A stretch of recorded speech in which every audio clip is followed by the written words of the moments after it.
our desires. But we don't realize that when we do, the Philistines are now encroaching. That's a type of the flesh.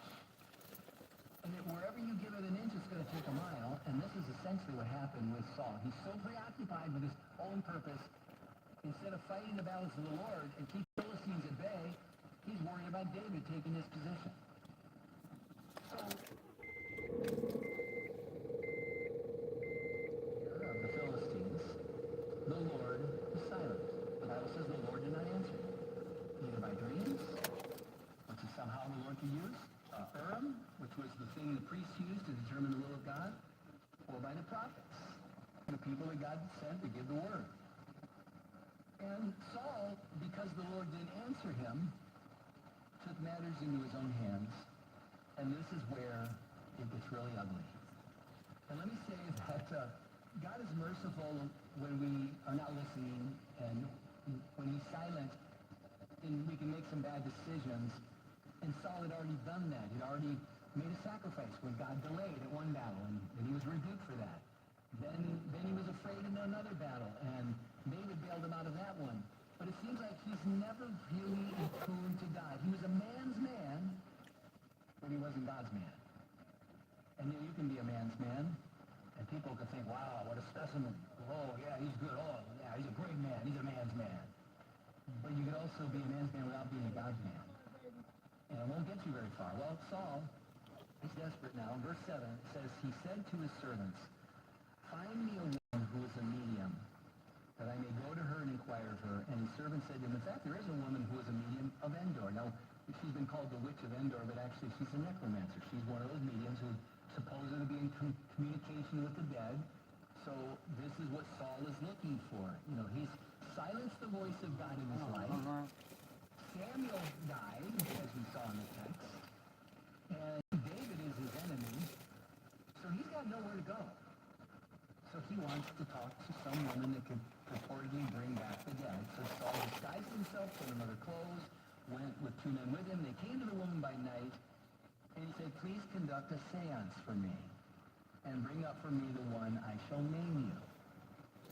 You know, I don't know how you view the spiritual realm, or maybe the demonic realm, or even, you know, look, there are people that create these whole cottage industries of deliverance because, I mean, they tell you in the spiritual realm all these little things are going on. Well, yes, there are. But the Bible does not tell you to try to get into that world and figure it all out. It says, trust God. That's his realm. When the devil comes knocking at my door, I don't answer. I say, Lord, would you get the door, please?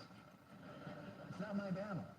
Even the archangel said in a battle against Satan, did not bring reviling accusations against the devil. What did he say? The Lord rebuke you. And I think we need to know our place in that regard and to trust that God has won the battle through his son. We don't have to fight this battle. But now, you know, he's looking for this woman to have a seance and bring somebody up from the dead. I got to tell you, when Karen and I moved into our home in California, we'd assumed this long. We were with the people that sold us the house in Uganda, and they also did our premarital. They're a great couple. But they had somebody before us. And there were some weird things going on. We'd hear weird noises. And one time Karen was really freaked out when she swears she heard me come in the door, and I was there, and she's calling out for me, and I didn't answer. And she calls the church real quick where I was, and when I answered, she freaked out. What are you doing there? I thought you were home. Somebody's in the house. I flew home, and it was just one of those weird things. But we had all these weird things going on. So we just discerned, she reached out to the people that rented before, and they said, hey, did you guys do anything like, any kind of occultic stuff? They said, oh, yeah, we used to have seances all the time. And my wife says, well, you left some of your friends behind. So, seriously, what we did was, we don't have to find an exorcist and go through all this nonsense. You just take authority as Christians. So we just knew they have no authority. There's demons hanging around here watching me brush my teeth. That's about the best they can do. I don't care. But I figured, you know what, people come over and they might sense these weird things, so we just went through the house and prayed for every room, prayed that God would fill the place and everyone who'd come over would sense his presence. And I'll tell you, that was the testimony. When people would come over, they said, it's so peaceful here. And I should have been with us a few months ago. But seriously, this is a very real thing. You could be dealing with demonic entities, and so now Saul's devolved to this. Well, the woman says, well, look, you know what Saul has done. He's cut off the mediums and spirits of the land. Why didn't you lay a snare for my life to cause me to do this, to cause me to die? She's thinking this is some sort of a sting operation. Well, Saul swore to her by the Lord, saying, as the Lord lives, no punishment shall come upon you for this thing. Now, I have to point out two things that are quite ironic, quite strange, quite interesting. One is, do you remember when Samuel told Saul, rebuking him for his rebellion? And he says, rebellion is as the sin of witchcraft. Exactly. And stubbornness is the sin of divination. He was rebellious and stubborn, and Samuel likened that to, you might as well be connecting with the unseen dark world forces of evil, because that's what you're doing in your...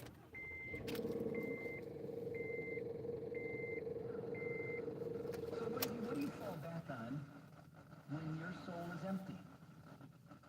When you can't get no satisfaction, and you try, and you try, and you try. Where do you go to?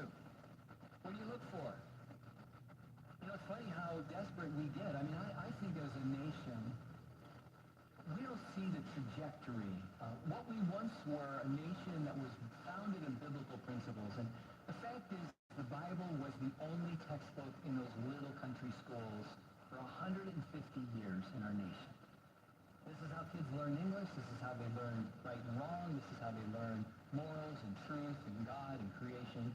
But we have put the Bible away, and we have to go to myths now. We have to go to stories, and the evolutionary model, which is nothing new under the sun, it's a pagan view of origins, that everything always was, and it just kept repeating.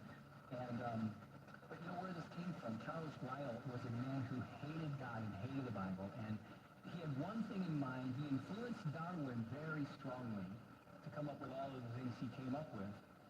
And his whole goal, according to Charles Lyell, was we need to get rid of Moses. We've got to get the Bible out of the mind of Americans. But we can't because God created. But if we can come up with another answer. And thus the whole evolutionary model began, which it's so sad to think of that people buy this so much that even many Christians have said, just accepted it as science. Well, there's people smarter than me that say this is how it happened. Well, the Bible tells us that in 6 days, God created the heavens and the earth. And why do we struggle with that? Because we're impressed that some scientific viewpoint is there? Well, listen, science can observe what is there, but it can't go back in the past and tell you how it happened. And the interesting thing is, we had a man here share years ago. I'd love to bring him back, Dr. Terry Mortensen, who works with Answers in Genesis. And he got his Ph.D. in the history of geology. Can't think of a more boring major than that. But it's a very interesting history because it kind of goes into this whole Charles Lyell thing and where it all came from. And, you know, the whole idea was to replace the notion there was a God by creating this idea of evolution. And he goes into the history of geology. And if you ever watch Raiders of the Lost Ark, that one scene with the end, they're taking the spoiler alert here. They got the Ark of the Covenant, they box it up, and they hide it in a warehouse that's filled with hundreds of thousands of similar boxes. When you go into some of these warehouses, according to Dr. Mortensen, that have collections as far as the eye can see, boxes, fossils, and things that don't fit the evolutionary model. And until they can figure out how it fits, they just boxed it away as a mystery. And most of it points to creation.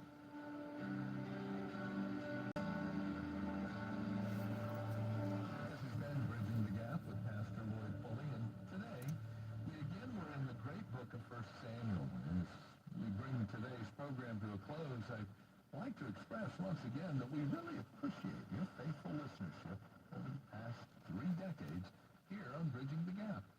We count it an honor to have you join us for these inspiring and challenging studies in God's wonderful Word. Whether you're a new listener or you've been with us for more than 2 decades, I'd like to encourage you today to take a moment. Send us an email and let us know you're listening to Bridging the Gap. Go to bridgegap.org and click the Contact button at the top of the homepage. When you're visiting us at bridgegap.org, you'll find plenty of resources available to help grow your walk with Jesus Christ, including books written by many notable Christian authors, including our own Pastor Lloyd. You can also download our free app, And don't forget to listen to Lloyd's teaching ministry at our website or wherever you listen to podcasts. Well, this month, we've got a great resource to send you when you support Bridging the Gap financially. Here's Pastor Lloyd along with Pastor Robert Baltadano to tell us all about it. When someone reads The Four Loves of Pastor Lloyd, what do you hope it stirs in their heart? Well, I hope it leads to an honest reflection. C.S. Lewis helps us see a healthy love where when God is at the center, it's powerful. And he really captures that. And ultimately, even in the Beatles, all we need is love, love, that's all the world needs. If it's true love, that's true, because God is love. So what you're really saying, the Beatles are really saying, they don't know it, is what we need is God. We need God in our lives, and it's true. We cannot love apart from him. And this resource will be encouraging to understand the four different aspects of love, because there's the base view of what love is by the world. But when God speaks of it, it's amazing. We're grateful for those who partner with Bridging the Gap throughout April. You can receive the Four Loves as our gift when you give $20 or more. Support the ministry of Bridging the Gap. Go to our website for your order, bridgegap.org. That's bridgegap.org. And thank you for your support of Bridging the Gap. And join us next time as our series in 1 Samuel continues, here on Bridging the Gap with Pastor Lloyd Pulley. Brought to you by Bridging the Gap Ministries.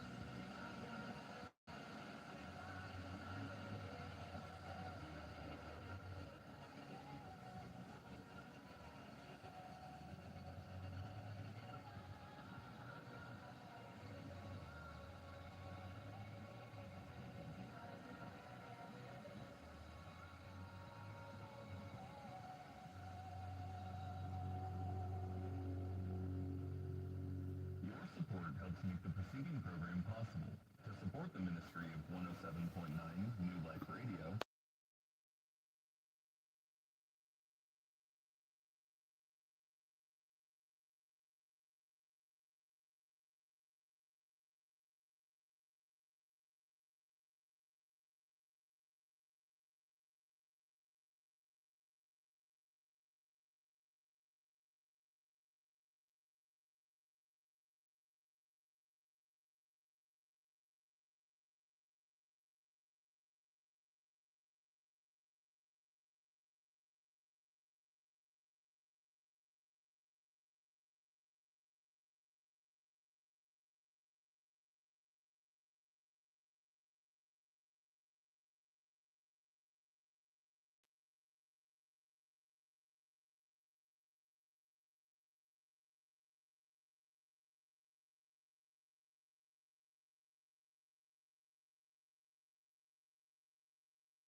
from the BBC World Service, I'm Rebecca Kesby.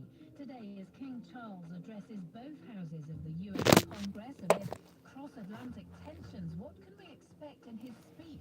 Can it heal recent divisions? Meanwhile, the First Lady, Melania Trump, takes on comic Jimmy Kimmel over his